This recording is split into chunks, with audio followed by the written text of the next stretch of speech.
Welcome to yet another video series of the book When the Two Seas Meet. We are learning and discussing about one of the most fragile relationships, and that is mother-in-law and daughter-in-law relation. To get intact or to have a mutual understanding, this relationship needs a lot of sacrifices and hard work. And this relation is not just confined for a day or two.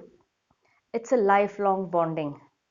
And to have that, we need to empower people. I'm glad that I'm able to support and help people after I started this video series.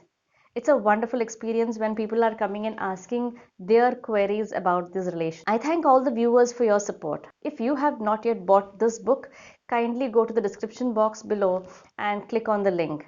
You will get a book for yourself. Now coming back to the video. In this video, I want to reflect how Muhammad has highlighted the patterns or the behavioral patterns, how a mother-in-law can reflect on and how she can change her patterns, how she can empower herself to empower her family.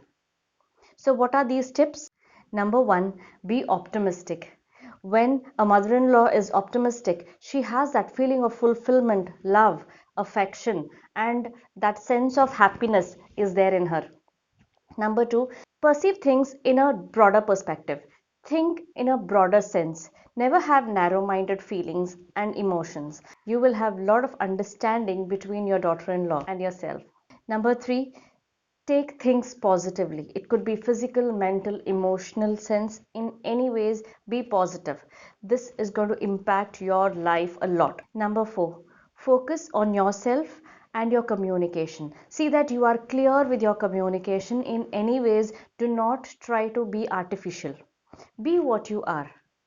The way you communicate means a lot. See that you are straightforward but at the same time truthful and humble. Learn how to peacefully withdraw yourself. Learn to say no and again withdraw yourself peacefully. You need not create any scene or issues. Wait for the right opportunity for your daughter-in-law to be in the receptive mode. This will create a lot of understanding between the two. Focus on your identity, focus on your weaknesses and shortcomings. Focus on your strengths as well. Try to find some tools and techniques to overcome your shortcomings and see that you behave really well with your daughter-in-law. Learn the purpose of your life. You know why are you here.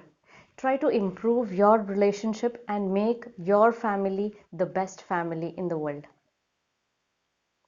Do like, share and subscribe the channel for more such videos. And share it with your friends so that I can reach out to more people and help them out.